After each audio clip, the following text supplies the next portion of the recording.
फल इतना बड़ा हो सकता है जितना हम कल्पना भी नहीं कर सकते। बड़ा सुंदर दृष्टांत है, बहुत ध्यान से सुनना।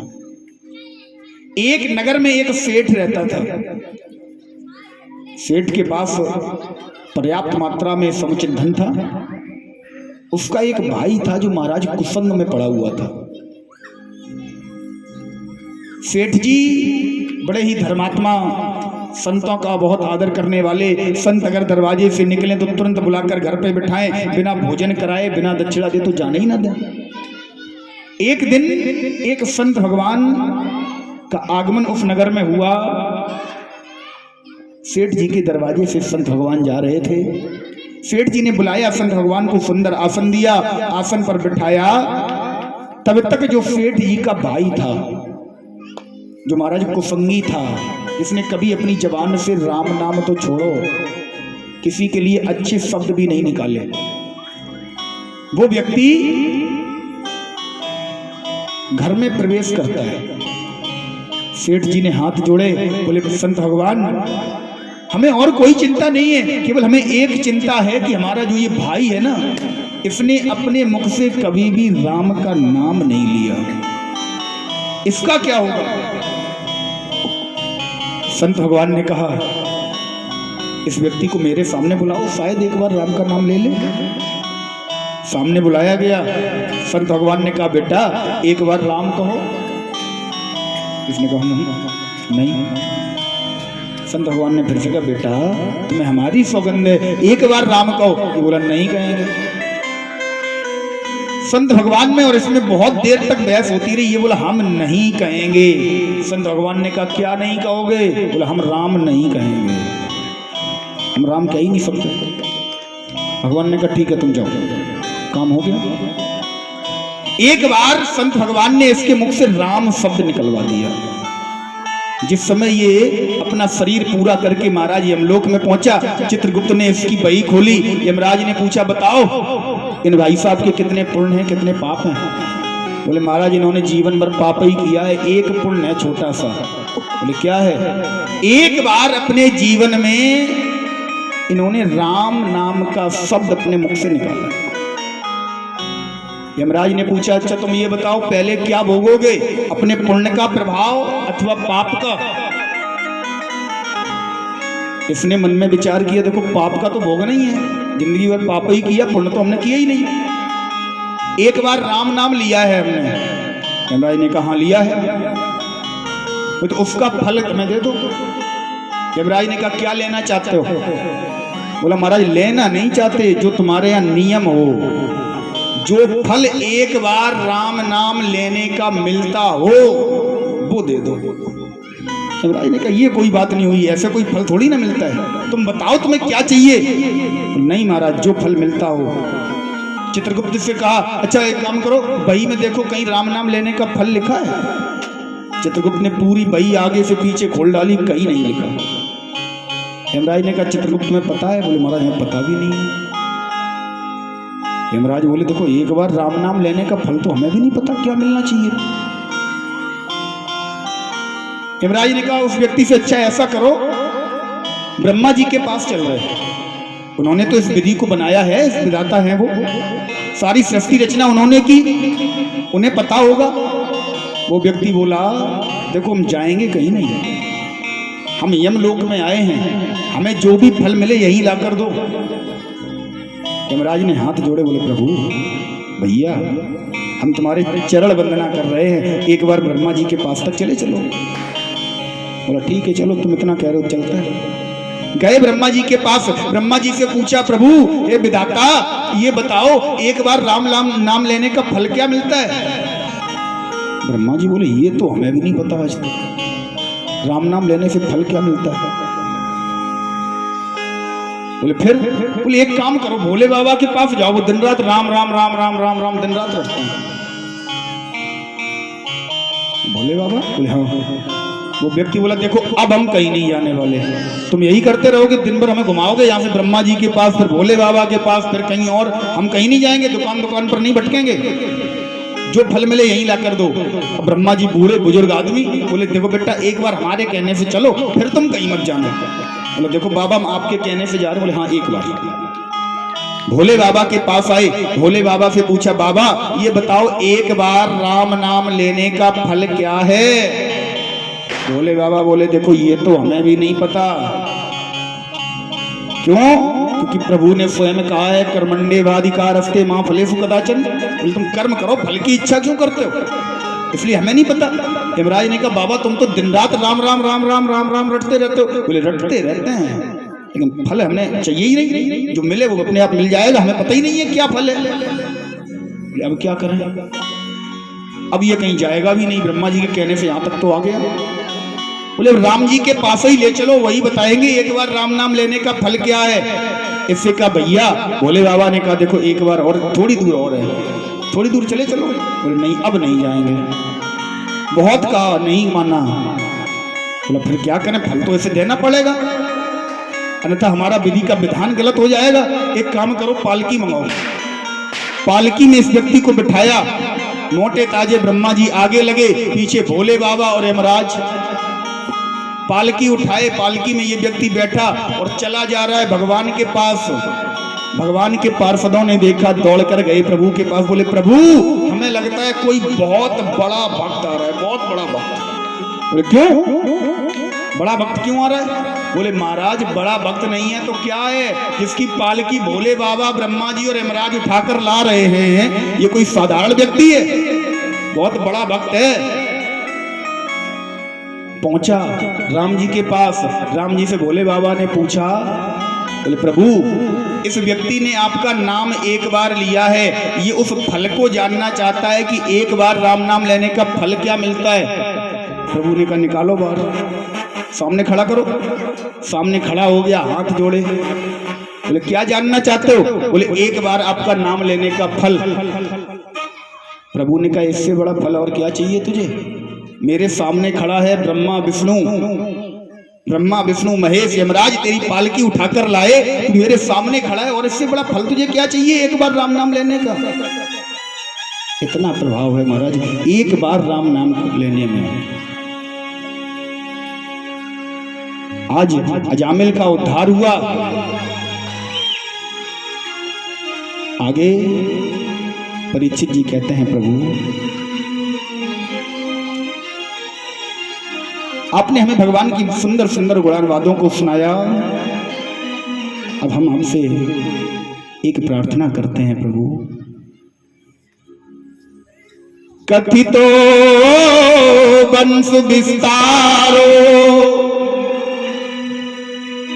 भवता सोम सूर्यो,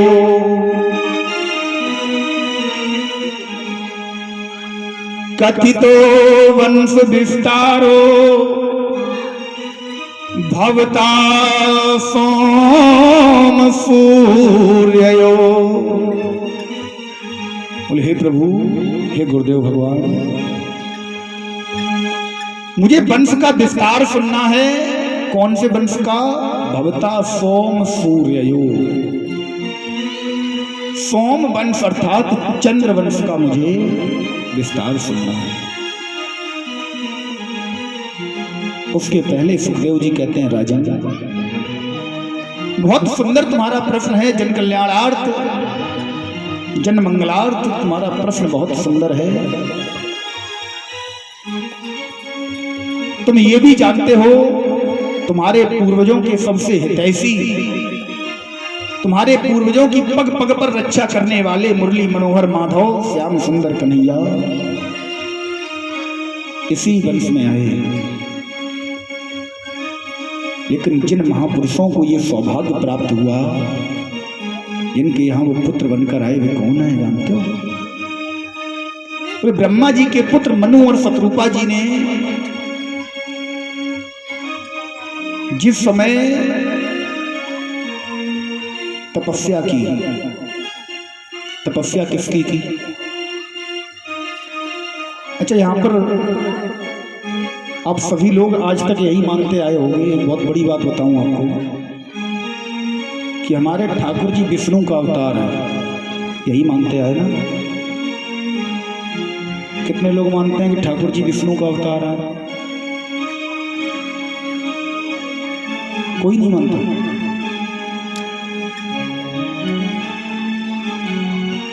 बस इतने ही लोग जानते हैं कि ठाकुर जी विष्णु का अवतार है।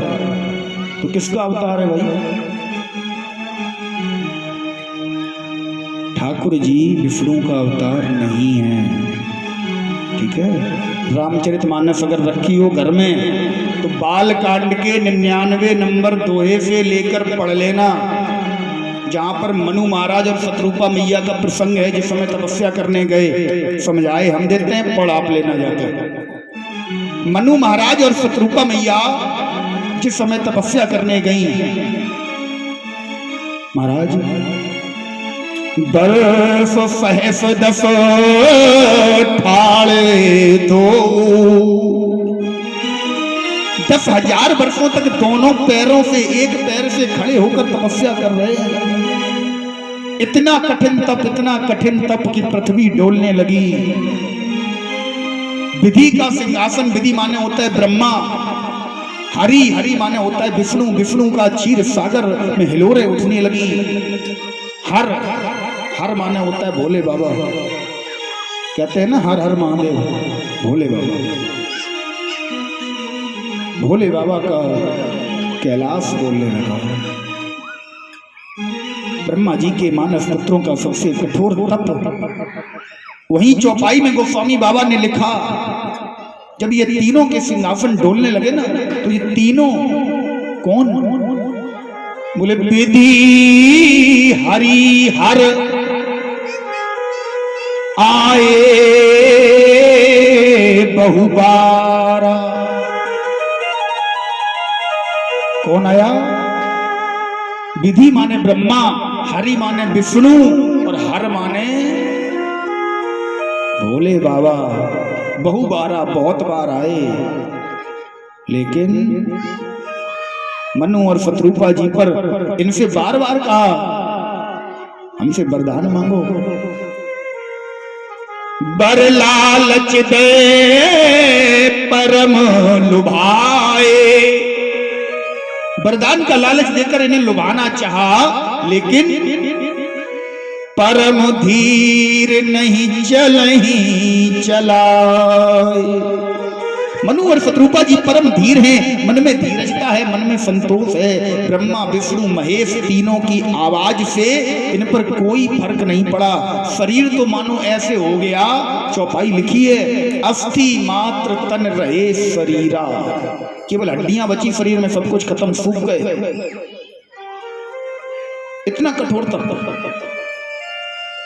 उसी समय क्या हुआ? बोले महाराज एक आकाशवाणी हुई। क्या? कि मांग मांग बर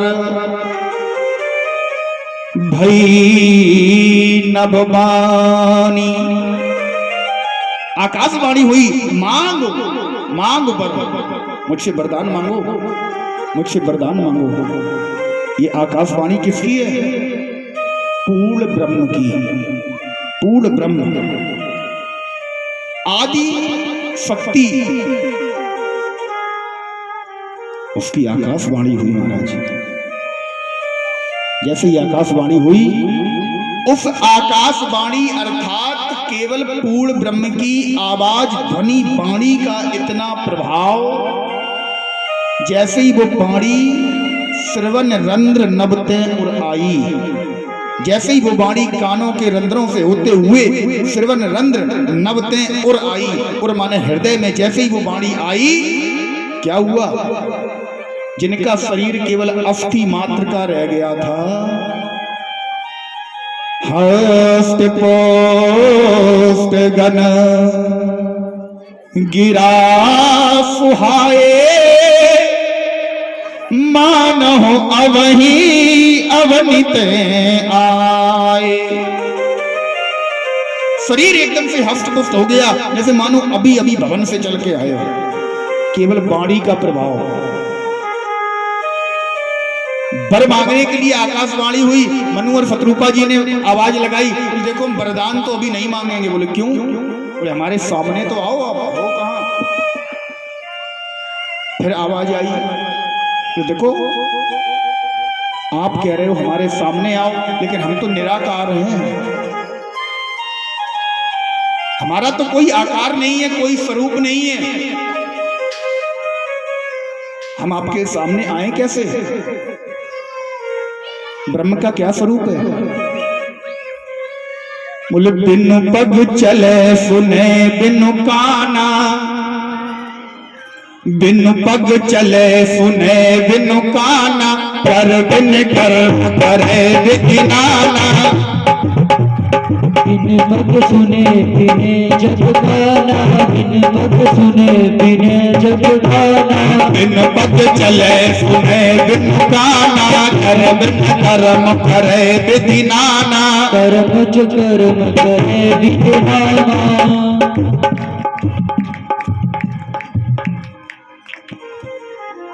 बिनु पग चले सुने बिनु काना, कर बिनु कर्म करे विधि नाना। बिना पैरों के जो चलता है, बिना कानों के जो सुनता है, बिना हाथों के अनेक प्रकार के कर्म कर डालता है, अनेक प्रकार के कृत्य कर डालता है, वो पूर्ण ब्रह्म है। बोले महाराज, मनु और शत्रुपा मैया जिद कर रहे हैं कि मुझे दर्शन चाहिए। पूर्ण ब्रह्म कह रहा है मैं दर्शन दूं कैसे, मेरा तो कोई आकार ही नहीं है, मैं तो निराकार हूं। मनु महाराज बोले महाराज हम बताएं आप में दर्शन कैसे दो? पूर्ण ब्रह्म ने कहा हाँ प्रभु, हाँ भैया, आप मुझे कोई एक स्वरूप बता दो, मैं उसी स्वरूप में आपको दर्शन दे दूंगा। मनु महाराज ने हाथ जोड़े, बोले प्रभु मुझे दर्शन चाहिए। किस स्वरूप में? बोले वही स्वरूप जो शिव मन माही। उसी स्वरूप में जिस स्वरूप को भोले बाबा अपने हृदय में बसाए हुए हैं, अपने मन में बसाए हुए हैं। कौन सा स्वरूप? चार भुजाधारी, अपने चारों हाथों में चार आयुध, शंख चक्र गदा और पद्म लिए हुए सुंदर सा स्वरूप भोले बाबा अपने हृदय में बसाए हैं। अब देखो इस बात पर ध्यान देना, मैया ने और मनु महाराज ने कहा कि प्रभु मुझे उसी स्वरूप में दर्शन दो जो स्वरूप भोले बाबा अपने हृदय में बसाए हैं। भोले बाबा बसाए हैं चतुर्भुजीधारी स्वरूप, चार आयुधधारी स्वरूप। प्रभु ने उसी स्वरूप में दर्शन दिए। अब मैया ने हाथ जोड़े, मैया ने कहा प्रभु हम तुमसे एक वरदान चाहते हैं। क्या वरदान चाहते हो? बोले चयूं तुम्हीं समान सुत, हम तुम्हारे समान एक पुत्र चाहते हैं। प्रभु ने कहा हमारे समान पुत्र चाहती हो? आप सरिस हो जाऊं कहां जाई, मेरे जैसा तो कोई दूसरा है ही नहीं, मैं कहां से अपने जैसा दूसरा ढूंढ के लाऊं? कहां से लाऊं? महाराज आज प्रभु ने वरदान दिया मनु महाराज को, शत्रुपा मैया को, तुम त्रेता युग में ते दशरथ कौशल्या रूपा, तुम ही दशरथ और कौशल्या बनकर जाओगे।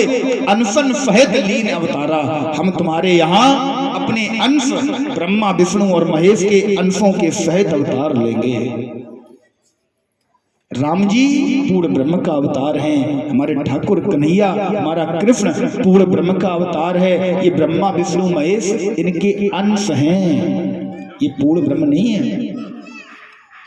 महाराज आज प्रभु ने मनु महाराज और शत्रुपा मैया को अवतार दिया। जिस समय राम जी का अवतार हुआ ना, एक बात और बताते चलें आपको, जिस समय राम जी का अवतार हुआ उस समय दिन कौन सा है, समय कौन सा है, महीना कौन सा है? चैत्र शुक्ल नवमी। महाराज बड़ा सुंदर चैत्र का महीना जो हमारी नववर्ष होती है, लेकिन आज के समय में हम लोग नववर्ष अपनी तो भूल गए। पहले क्या था, अंग्रेजों के समय पे लगभग हमारा जो नववर्ष है चैत्र शुक्ल प्रतिपदा लगभग 1 अप्रैल को पड़ जाता था। 1 अप्रैल को हम लोग मनाते थे अपना नववर्ष, और अंग्रेजों ने जब देखा कि अच्छा ये नववर्ष मना रहे हैं, ये कौन सा नववर्ष है, नववर्ष तो 1 जनवरी को होता है, बोले हमें लगता है ये मूर्ख हैं फूल। 1 अप्रैल को हमारा नववर्ष बना दिया मूर्ख दिवस, और हम आप भी देखो कितने बड़े वाले, हम आप भी मनाने लगे, है ना। 1 अप्रैल मनाते हो, अपने नववर्ष को मूर्ख दिवस खुद मनाने लगे। क्यों? मॉडर्न बनने के चक्कर में। मॉडर्न है ना हम लोग, पाश्चात्य संस्कृति को अपनाने के चक्कर में, आधुनिक बनने के चक्कर में अपना नया वर्ष भूल गए। जो सर्दियों में मनाते हो ना दिसंबर के समय, 1 जनवरी को नववर्ष, उस दिन कुछ नया नहीं होता साहब। जैसी रात्रि जैसी सर्दी 31 दिसंबर को थी, वैसी 1 जनवरी को भी होती है, कुछ नया नहीं होता। और जब हमारा नववर्ष आता है ना चैत्र शुक्ल प्रतिपदा, सब कुछ नया होता है, चारों तरफ नया। पौधों पर नई नई कपोलें होती हैं, खेतों में नई नई फसलें होती हैं, एक मौसम जाकर दूसरा नया मौसम आ रहा होता है। सरकारी कामकाज के रजिस्टर भी उसी दिन बदल दिए जाते हैं, सब कुछ नया होता है। उस नव वर्ष को छोड़कर 1 जनवरी मना रहे हैं। अपना नव वर्ष जो 1 अप्रैल को पड़ गया जब कभी, तो उन्हें घोषित कर दिया अंग्रेजों ने मूर्ख दिवस, तो हम भी मूर्ख बने बैठे हैं। बोलो राधे राधे, हम भी मूर्ख बन गए महाराज। चैत्र शुक्ल नवमी के दिन राम जी का अवतार हुआ। दिन का समय है, गोस्वामी बाबा ने लिखा है, मध्य दिवस अति शीत ना घामा। मध्य दिन है, दिन का बिल्कुल मध्य।